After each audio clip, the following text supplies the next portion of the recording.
Well, good afternoon. So I was having a casual conversation with a friend of mine last night talking about some of the work we're doing on rental protection here in the state of California. I started talking about what BCSH would be doing, how that related to the CDC's new guidelines a week after Fannie and Freddie and the folks at HUD had put out some new guidelines. And I realized quickly that I was not only confusing him, I was confusing myself. This whole area of rental protections, the issues of evictions, can make your head spin, particularly if you're just someone that simply wants to know what the heck is going on and how can I avoid being evicted from my home because of the impact that COVID-19 has had on my job, on my capacity to actually make ends meet. And so in an effort to try to make sense of all of that, I'm going to try to make sense of what the state of California is doing in relationship to what housing and urban development has done, in relationship to what the CDC has done with regard to some national guidelines on evictions and foreclosures, but really lay out the strategy for this state pursuant to a bill I signed close to midnight 48 hours ago that we believe will protect millions and millions of renters here in the state of California. We actually have a website as well that we hope can clarify and allow for the ability for you and your family to try to navigate some of the most frequently asked questions and access resources so that you can get a real concrete response during this very anxious time. But I want to lead with this.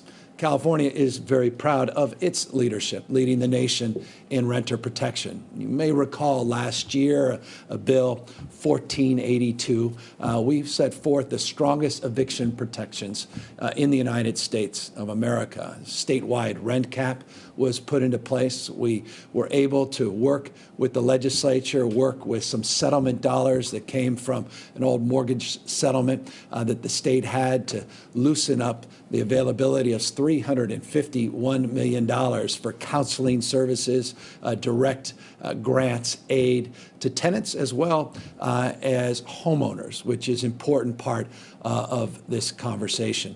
Clearly, COVID has had a profound impact.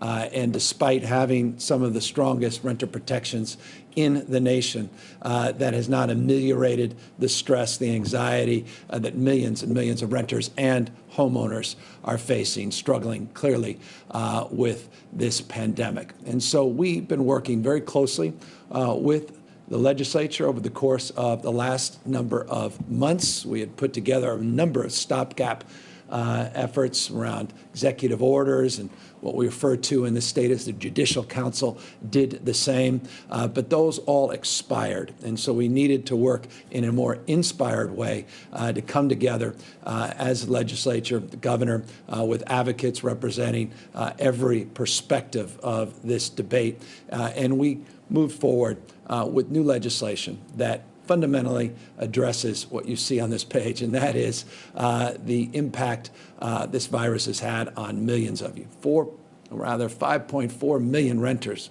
at risk now of being, losing their homes. Small property owners being foreclosed on because they can't make mortgage payments because renters can't make the monthly payments. And you can see just from this chart, the impact is disproportionate on our diverse communities, the African-American, Latino community in particular in the state of California, vulnerable, millions vulnerable to being evicted, thrown out onto the streets. The Turner Institute came up with a survey that estimated just in the state of California that renters, specifically as a class in this state, have experienced anywhere from a 50 to 66% drop in their income since this pandemic.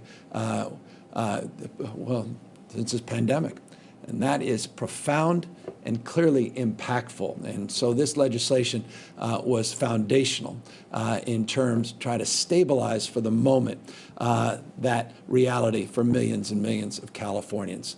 What we have is new eviction protections where individual tenant fills out a declaration hardship declaration related to the impact of COVID-19 specifically on their ability to make monthly rental payments. We've extended our protections through February 1st of next year. So no evictions for rent non-payment related to COVID-19 through February 2021. There are provisions in the bill, provisions that we've advanced, where people that can, we would like to see them make partial rent payments over the next number of months, roughly 25% at least, and that's a minimum, rental payments to help support this collective effort. Again, we're not only supporting renters, we want to be very sensitive to the needs, particularly of small property owners. People with just a few units, people that literally maybe inherited property or saved money, put everything on the line to buy a few rental units, and they have a mortgage that they took out, and they rely on you as a tenant to make those payments in order to make their payments. And so all of this had to be considered, and all of this was as it relates to new foreclosure protections that we put into this bill to expand homeowner bill of rights for units 1 to 4 units, as well as to expand borrower rights as it relates to forbearance. This long way of saying this is all in relationship to how the banks interact with small property owners and putting some light, putting some protections in place in that area as well. An effort, as I said, to make some understanding of all of this, the state of California has put together a new website. And I'm going to ask in a moment that the head of BSCH,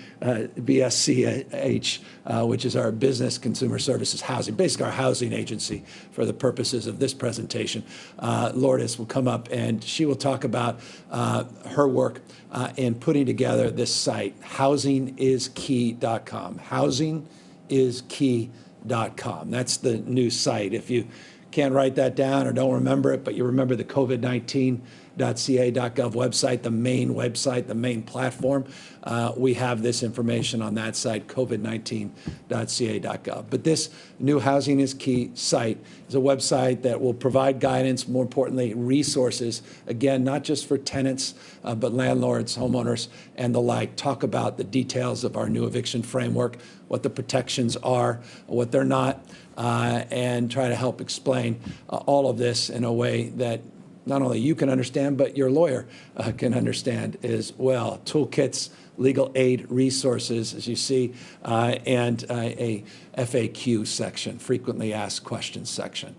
Here's a static picture of that homepage of Housing is Key, and it is now appropriate at this moment that I now turn over this presentation to Lourdes Castro-Ramirez, who has worked so hard in her capacity as chair of this agency to make sure that this site is dynamic, up and running, and means something. And I say means something to everybody, every Californian. You'll see the reference to California for all, always mindful that California is the most diverse state in the world's most diverse democracy. And we recognize we speak many languages. Sometimes we speak past each other. We don't want to do either. We want to make sure that we meet people where they are. And Lourdes is here to do just that as she explains the site a little bit more, but also provides some remarks in Spanish as well.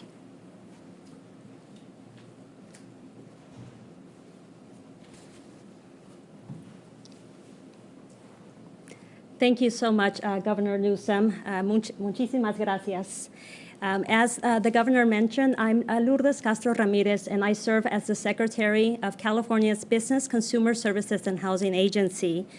And just want to acknowledge the leadership of our governor. I definitely agree with him when he says that it's very important that we make sense of our housing system. I think we're firm believers that we need to do much more to coordinate and ensure that we have a housing system that provides housing services from homelessness to homeownership. And so as we all know, during this pandemic, many tenants have struggled to pay the rent and may be just one paycheck away from losing their apartment or the place that they call home. Thanks to the new law that has been signed by the governor just on Monday, and of course, with the leadership of the legislature, no renter can be evicted from their home if they're experiencing financial hardship due to COVID-19.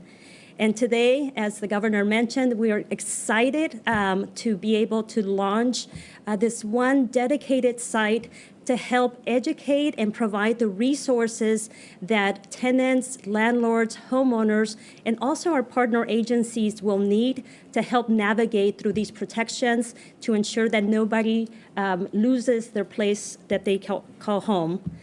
The Housing is Key campaign will provide Californians with information in multiple languages with resources as outlined. And so we invite you to visit the covid19.ca.gov or housingiskey.com. And now I'd like to pivot and share some remarks in Spanish for our Spanish-speaking audience and community members. Buenas tardes, soy Lourdes Castro Ramírez, secretaria del Departamento de la Agencia de Vivienda, Servicios al Consumidor y Negocios. Y durante esta pandemia todos sabemos que muchos inquilinos han tenido dificultades para pagar el alquiler o la renta. Y es posible que estén a un cheque de perder su apartamento o su casa. Gracias a una nueva ley firmada por el gobernador con el apoyo de la legislatura, el gobernador Gavin Newsom este lunes firmó una ley donde ningún inquilino puede ser desalojado de su casa si está pasando por dificultades, especialmente dificultades asociadas con COVID-19. Las protecciones van a estar disponibles hasta el 31 de enero del 2021. Hoy nos complace también en anunciar una nueva campaña, la campaña llamada La vivienda es clave, Housing is Key. Otra vez, la vivienda es clave. Los californianos pueden visitar COVID-19 o la vivienda es clave para tener acceso a los recursos necesarios para mantenerse informados y también para tener acceso a estas protecciones. Esta campaña permanecerá vigente no nomás durante el COVID-19, pero el plan es de seguir dando recursos a la comunidad. También hay información para los propietarios de viviendas para ayudarles a cómo navegar los recursos. Y el sitio tiene formularios, tiene formas para ayudarles con este proceso. Están disponibles en español y en otros idiomas. Estamos comprometidos a brindar la mayor cantidad de información y los recursos necesarios para que todos los californianos puedan tener acceso a una vivienda digna. Muchas gracias por su apoyo y por estar con nosotros durante estos momentos tan difíciles. Con eso, invito al gobernador para que siga su presa.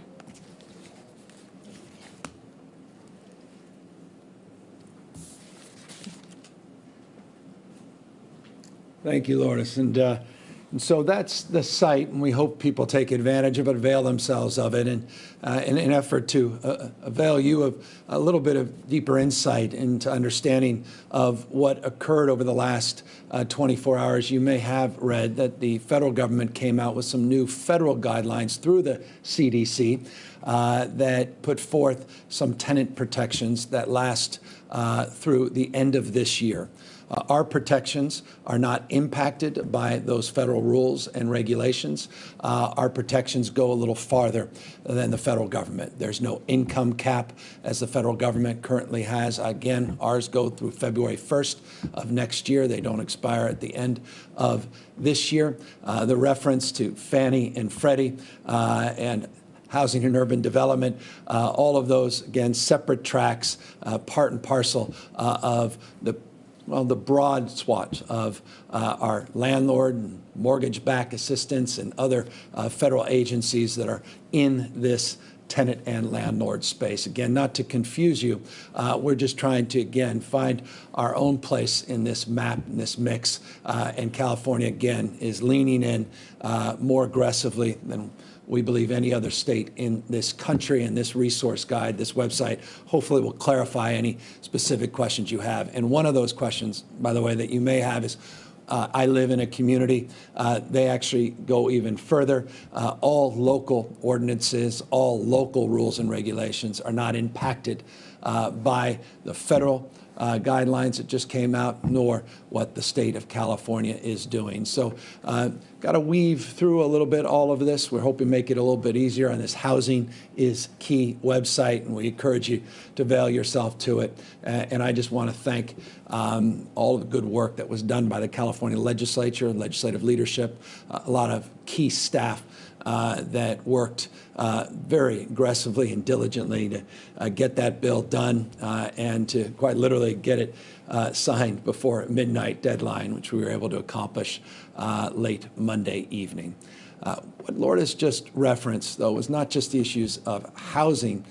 She also referenced the issue of homelessness. It goes without saying these things are connected, putting millions and millions of Californians at risk of being removed from their homes, from their apartments, would obviously impact our greater call in terms of addressing and ending homelessness here in the state of California. This remains the top priority of our administration. As we battle COVID, we have not taken our eye off the ball in terms of our responsibility to address the issue of homelessness. We came in to the year with this being our top priority. We're going to continue to focus on this through the end of this year, and I can assure you for many, many years to come, as we must do more and do better in this space. And so I wanted to give people just an update, brief update in some of those, as it relates to some of those efforts. Last year, you may have seen, and we talked a lot about it, we put an unprecedented amount of support to address the issue of homelessness, supporting cities and counties with discretionary money, the likes of which they've never had in the past. Close to $1 billion direct supports for homelessness. And that's not our entire housing portfolio. That's just specifically targeting the issue of homelessness. It's not just about spending money. I recognize that. It's a resourceful mindset. Doing things differently is also foundational in our approach, and that is deeply part of our focus as we moved into this new year. We did $628 million in this last budget, despite historic budget shortfalls. We put an additional $628 million in emergency aid to help support cities and counties under the pressure of COVID-19 and the economic outcomes as a consequence. We also announced efforts this year to put $600 million into a new initiative, Project Home Key. I've talked about it in the past. I'll talk a little bit more about it in a moment, but all total, $1.25 billion was put into this year's budget, more than last year, despite the budgetary challenges, more than last year, to focus on an emergency approach, a direct service approach, to create, as we say in psychology, a pattern interrupt to what we see out on the streets and sidewalks. And I am not naive, because I see exactly what you see. And I can assure you we are just winding up in many of these efforts. Project Home Key comes from a program many of you are familiar with, which is our Room Key program. Just since April, and I think this is an important slide, just since April, we took pen to paper, came up with an idea, and looked at this COVID crisis anew as it relates to the issue of homelessness. And we have provided housing for 22,000 people just in the last few months. Years and years to build up a system, and overnight, just in the last 100+ days, we were able to serve over 22,000 individuals. We were able to procure over 16,000 hotel rooms, 344 different hotels in 55 of our 58 counties, including sovereign tribal nations that participated in this unprecedented effort, this unprecedented program. We want to build on that program as we built last year an additional point of access, and that was 1,345 new trailers that we were able to get out to 26 counties and 2 tribal nations. By the way, 1,345 trailers. These trailers went out, were delivered, and these trailers are not just for one individual. Many families are in these trailers. Many individuals have cohorted in these trailers. It's been, again, part and parcel of our emergency response to deal with this crisis, all part, again, of the Project Room Key effort. But as I said, this Room Key effort now is merging into a Home Key strategy, more permanence. That was an emergency response. Now we need a permanent response. And I've long believed that homelessness is solved through permanent supportive housing. I said it many, many times that shelter solves sleep, but housing and supportive services solve homelessness. I've had a bias for decades, housing first. Housing as a point of stability, point of pride, a key, a lock, place to call your home. Then you start dealing with the underlying issues, the reason people are out in the streets and sidewalks in the first place. But stability is foundational. You live out on the elements, you live under a freeway overpass, and someone says, well, maybe you shouldn't self-medicate any longer. That's harder to convince an individual than when they have a place to call their home, a place where they feel safe, where they can actually put their belongings, when they can take a deep breath, and they can start contextualizing the conditions that led to their situation in the first place. And so that's why we have put tremendous effort and very gratified that this effort was supported by the legislature, supported by many in the advocacy community and many cities and counties, which I'll get to in a moment. Unprecedented, $600 million program to purchase permanent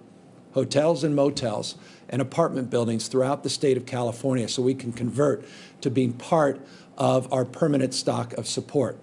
Not all permanent supportive housing, many transitional housing. Many of these units could be used for a myriad of purposes, but provide us assets the state has never had in the past. And let me just make this crystal clear. As a former mayor, the state hasn't been focused on the issue of homelessness. It hasn't been a focus of many, many administrations. It's not a point of critique. It's just factual.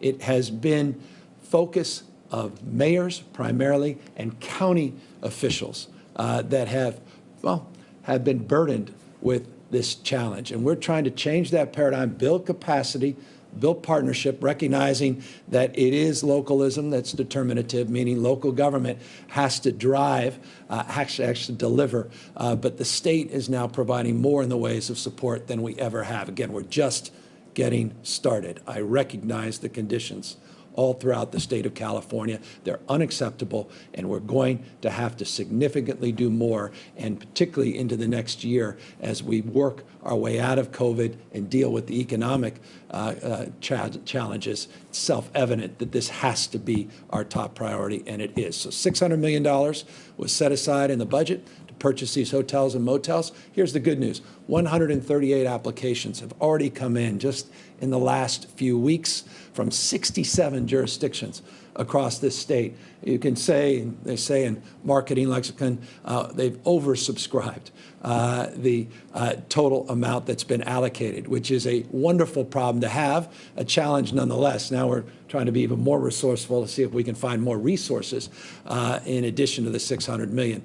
These units must be acquired by the end of the year, so there's a date with, as we say, destiny, meaning this is not one of those open-ended things where you hear of an initiative, it never gets done, it's whittled away, the money is diluted. This is a different approach, focused, precise, measurable, real transparency, more important, accountability at the local level to acquire these units by the end of the calendar year. The good news is the applications have come in and the per unit cost is actually below the state's estimate. For landlords, don't get any ideas there in terms of your negotiating capacity. We're still going to negotiate down because of the bulk strategy here, this per unit cost. But the good news is these dollars are being stretched further than we had anticipated. So I just wanted to highlight all of that because it's incredibly important to me personally, professionally, in terms of my roles and responsibility here as your governor. And one of the really remarkable things that came out of all of the stress and the travails of COVID-19 with an innovative mindset on this issue, and that's manifest in this home key strategy and manifest in the new approach to, again, housing as an element of housing as the building block, housing as our foundational principle first, in order then to build the building blocks of self-sufficiency, which is ultimately what we are advancing. This is not a permanent mindset.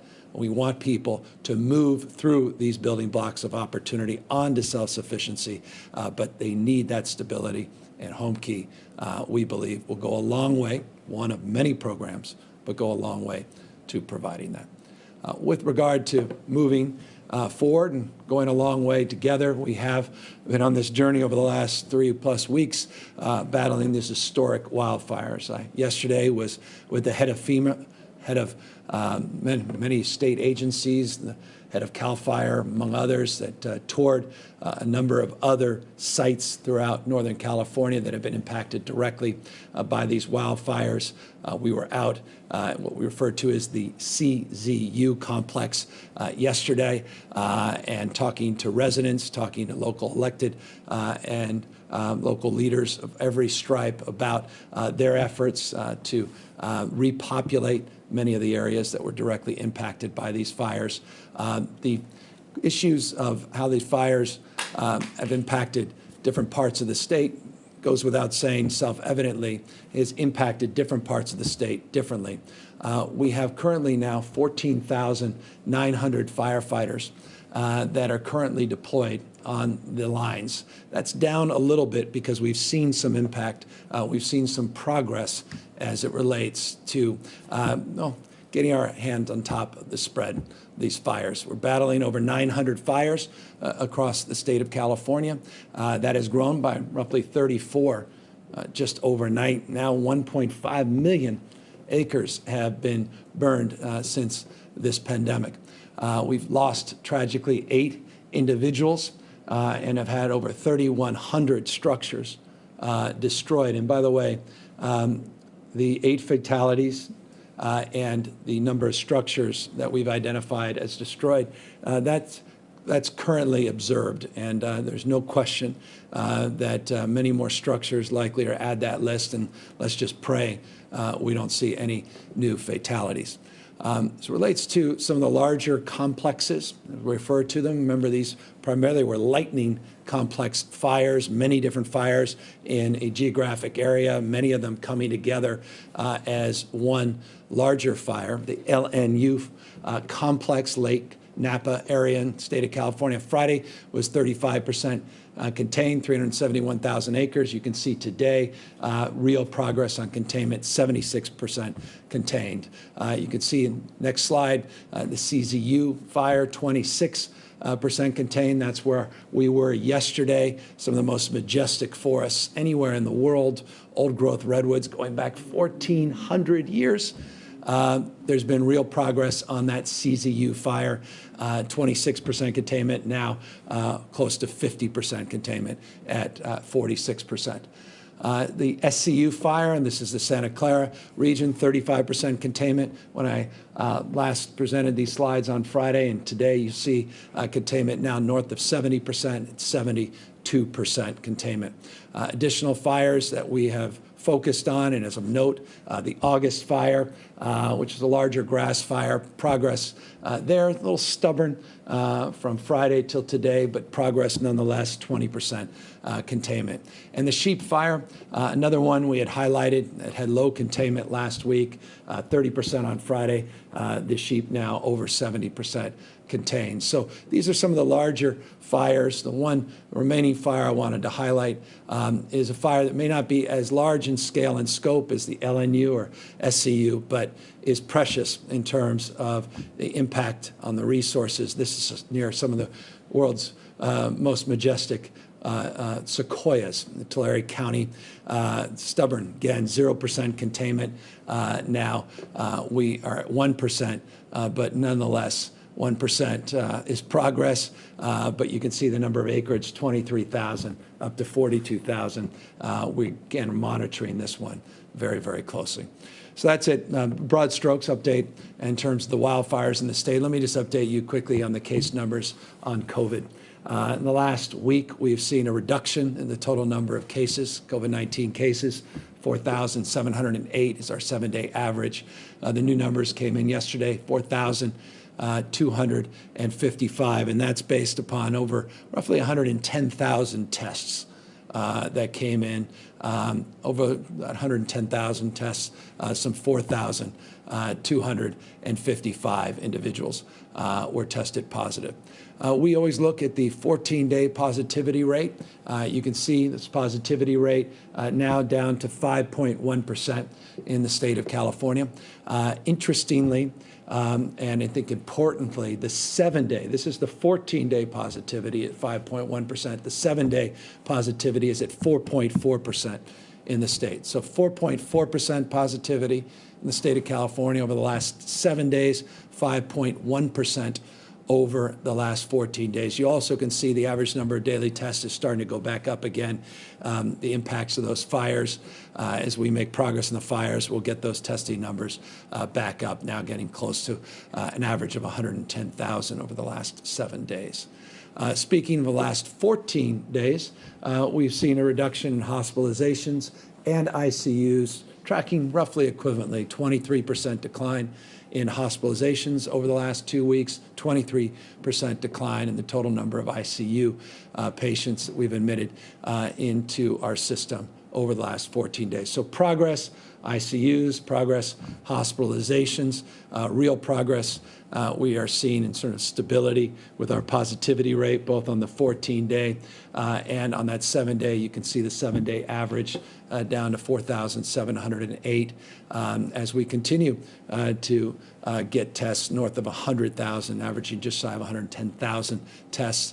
That's a good sign, but nonetheless, it is a stubborn sign. All of these slides, stubborn in terms of the ongoing reality and the importance with that reality to extend a reminder to each and every one of you of the power and potency of the decisions you've made to date that have helped us through this latest increase in cases, and that's wearing those masks, physically distancing, washing your hands, and minimizing mixing. And I know this has become rote to you, and every time you watch these presentations, I repeat this mantra over and over again, but let me do it in anticipation of this weekend, this 3-day weekend, the importance of this message, the importance this weekend of wearing the mask, the importance this weekend of trying to avoid and minimize outside of your household mixing with different households and cohorts of individuals, strangers, even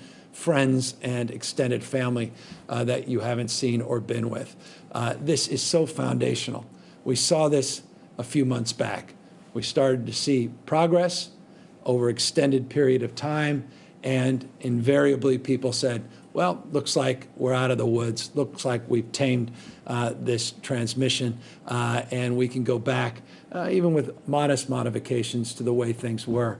That absolutely, we must learn from that example. We must absolutely learn from that more recent historic example, and that's why it's more important than ever to be vigilant as we work through the next few months, work through this flu season, what we call this twindemic, the COVID-19 now meeting flu season, and work through this invariable second wave as we get to closer to these vaccines and the high-quality therapeutics that ultimately we will have. Question is, what impact will we make in terms of mitigating the spread? Until then, that impact is demonstrable by your example and by the potency and power of these simple 4 tasks. So thank you again for the time and your attention. And again, forgive us for being a little bit over the map today on evictions and homelessness, but I think they're profoundly connected, as they are equally profoundly important at this moment. Progress again, profound progress on these wildfires, and I cannot express more my gratitude to all the CAL FIRE men and women and all the mutual aid from across not only the state but all across the country that's really done an extraordinary job at this historic moment with these historic wildfires in this state. With that, happy to ask any or answer any questions. Adam Beam, Associated Press. Governor, the state legislature has finished its work for the year. Lawmakers failed to pass some high-profile bills on housing and police reform and other issues, and in part because legislative leaders said they ran out of time in a virus-shortened session. Would you call the legislature into a special session this fall to address some of these issues and other issues related to the pandemic's impact, including broadband access for distance learning? Yeah, if necessary, I'm open to that. Working with legislative leaders, we've had many discussions over the course of the last number of months. There were some procedural issues that you're referencing. There were some issues that were rather curious where both houses passed legislation. We were looking forward to seeing that legislation land our proverbial desk for signature. I'm always open to that, but that's based upon a specific criteria, specific agenda, and necessity as it relates to any of those ideas or any others that may, for procedural and or other reasons, fallen short because of COVID-19. Dustin Gardner, SF Chronicle. Hi, thank you, Governor. Regarding the legislative session, several major housing bills failed, including SB 1120 related to duplexes that Pro Tem Atkins sponsored.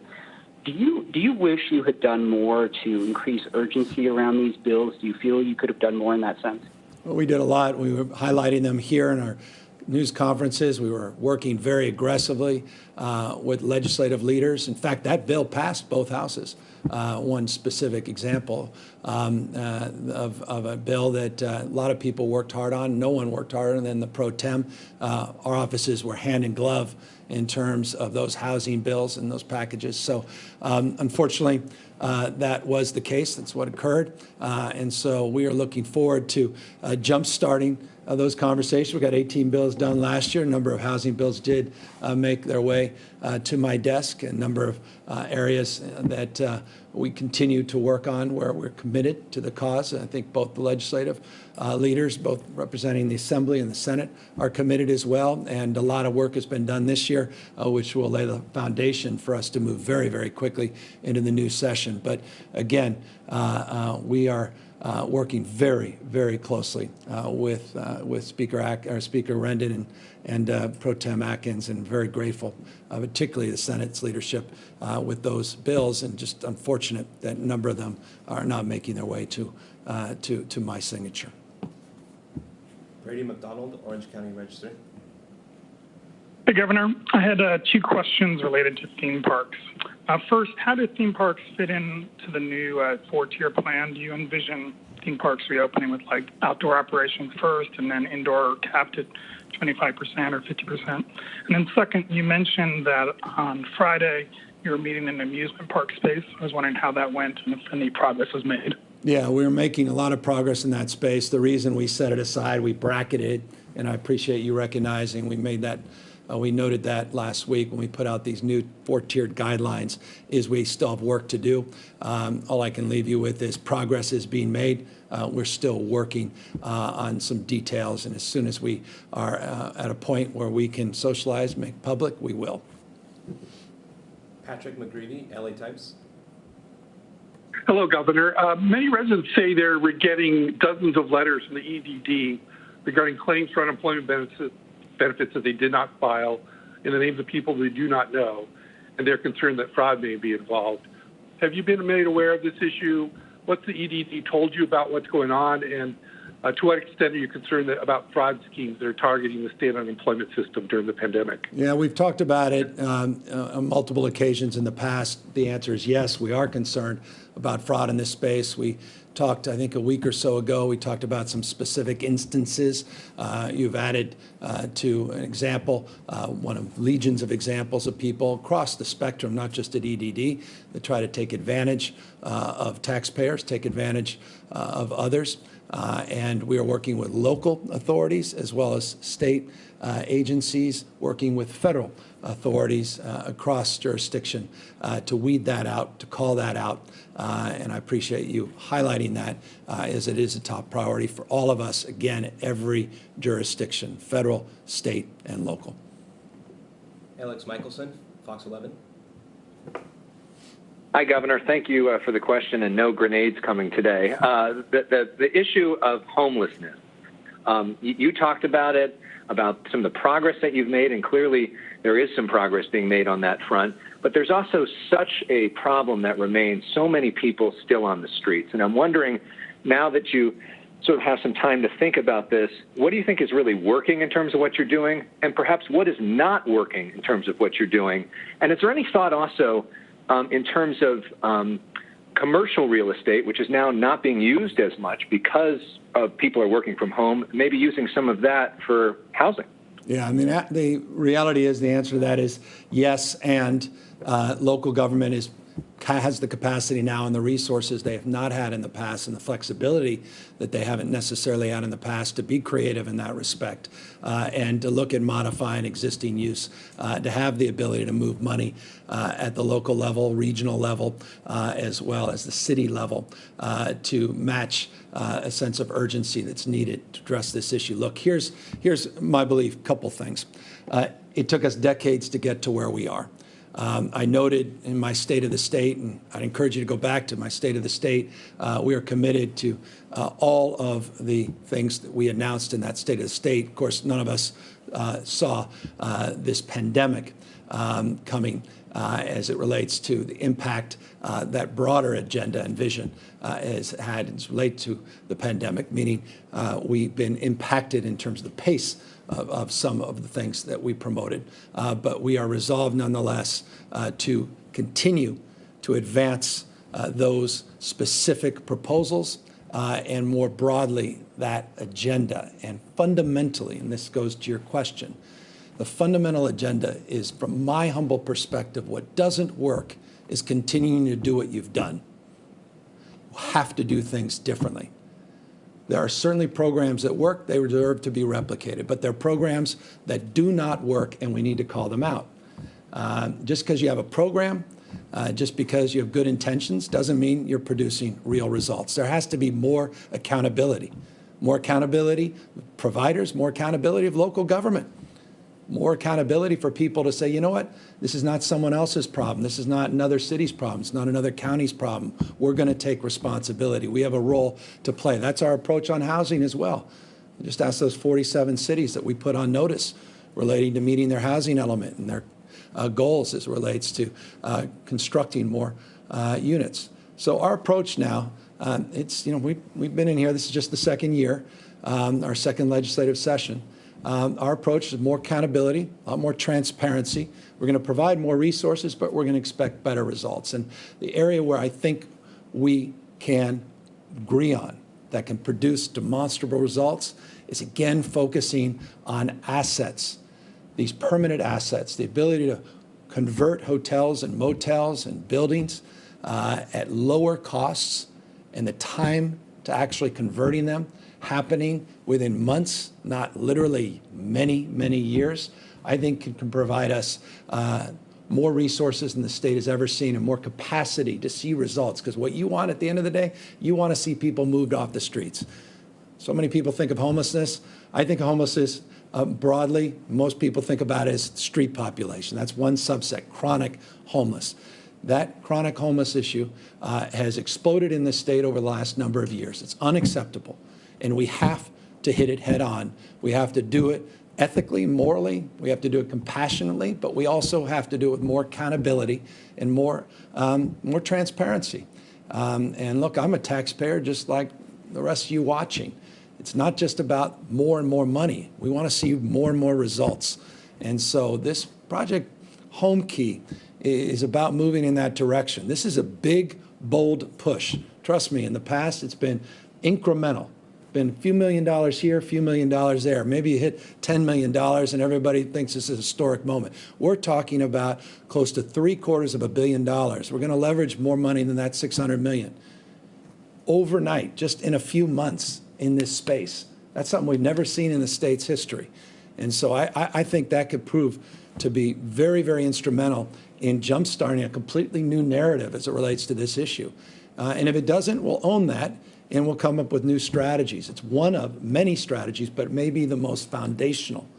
And it will anchor, from my perspective, the new approach that we're advancing here in this state. And that new approach was, again, enunciated in that State of the State, and that includes across the spectrum additional strategies, particularly on the issue of mental health, on issues of conservatorships.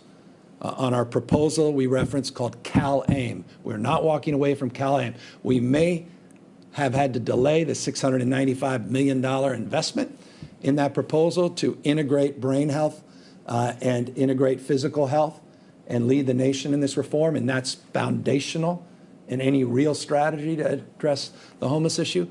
But that proposal is still very much in play, and we are going to continue to advance it, and as the resources present themselves, I can assure you we will mark that moment where we, forgive the language, turn the page on the politics of the status quo on this issue and move to a more enlightened and more demonstrably successful direction tackling this issue.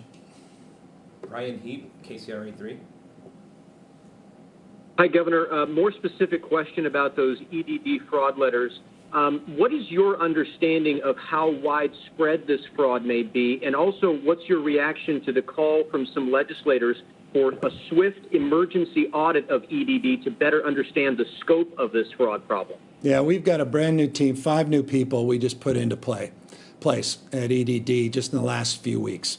So 5 new people with fresh perspective, new capacity to get in under the hood and figure this out in real time. I appreciate the legislative urgency. We work very closely with many legislative leaders in this space. We share the same goals. We share the same urgency. And one of the most important things we could do was get a new team of people in there, and that's exactly what we've done to get under the hood and figure out how widespread this is. Again, you're focused on one part of the EDD challenge. There are many challenges that we also have to address in real time. And this specific example of fraud is not the only example of people trying to game and take advantage of the system. And then, of course, beyond all of that, the imperative that is our focus as well by September 10th, of getting that $300 incremental payment into people's hands, into their pockets, rather, or into their checking and savings accounts. September 10th, getting that $300 drawn down, getting that system up and running, which is foundational. That's billions and billions and billions of dollars in the hands of people that really need it, and that is equally a top priority of this administration. Final question, Angela Hart, Kaiser Health News. Hi, Governor. I wanted to ask you an election question. I wonder how much you think COVID-19 is going to shape the national debate over healthcare in November at both the state and the national level. And I'd be interested to hear your thoughts, especially because the state is making lots of big healthcare plans regardless of COVID-19 and leading the defense of the ACA. So I guess I just wonder if you see that fitting into the discourse of the November election, and if so, how? Yeah, the politicians make lousy pundits, so forgive me. I may leave you wanting as it relates to my punditry on this. The next 62 days, sadly, from my humble perspective, may be about other things, distractions, little things that become big things that are advanced in order to divide. So the issue of health care foundationally we'll continue to focus on and continue to lead on. And I appreciate you highlighting the defense of the Affordable Care Act, that this state is actually taken that third leg of the stool that was vandalized by the Trump administration as it relates to the mandate, and we reconstituted that as a consequence. And you've seen this demonstrably as it relates to the impact of that decision, increasing total number of people enrolled in our exchange, but also lowering the costs, or at least reducing the impact on healthcare cost growth. which has been significant in the last few years because of great work Peter Lee and others have done on our exchange. We want to build on that. We're going to continue to advance our efforts to reform the Medi-Cal system, and that's a big part of the CalAIM proposal that I just referenced a moment ago. We're going to continue to drill down on runaway prescription drug costs, this California RX, looking to potentially manufacture our own generics, or at least partner with a manufacturer to create our own California generics in this state, use our marketing muscle, our marketing power to leverage lower costs for individuals, as well as continue to expand our coverage, including deepen subsidies to the middle class, which are struggling, particularly at this moment through this pandemic. Look, let me just end on this.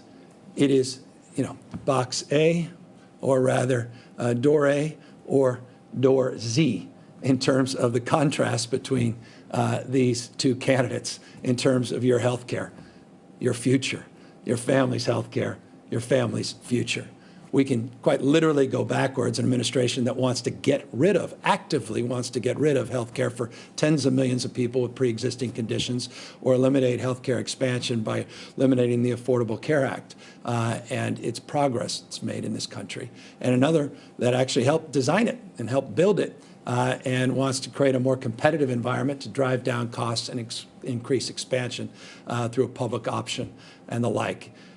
Clearly, from my humble perspective, one candidate fits the needs of this state by creating a dynamic where we can accelerate our health care reforms and have a real partner that can advance those reforms to lower costs and improve quality, as well as expand access in real time. So we are very, very eager. We are very hopeful this is a bigger part of the discussion in the next 62 days, but I'm not naive about how the nature of presidential politics works. But I can assure you this, whatever happens in November, California will continue to lead, and we will be creative and work with, through, or around whatever obstacles coming our way. And so I want to thank everybody for all the work that you've done to help us get to this point where we can lay claim to that 4.4% positivity rate. Let's get this down into, let's knock this thing down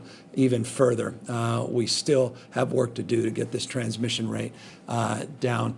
We still have a lot of work to do in parts of the state, certain counties in the state that are struggling more than other parts of the state. But again, do your part. We will collectively come out the other end much more quickly, and certainly with the kind of resiliency that all of us expect of this great state. Take care, everybody. Look forward to catching up the next few days.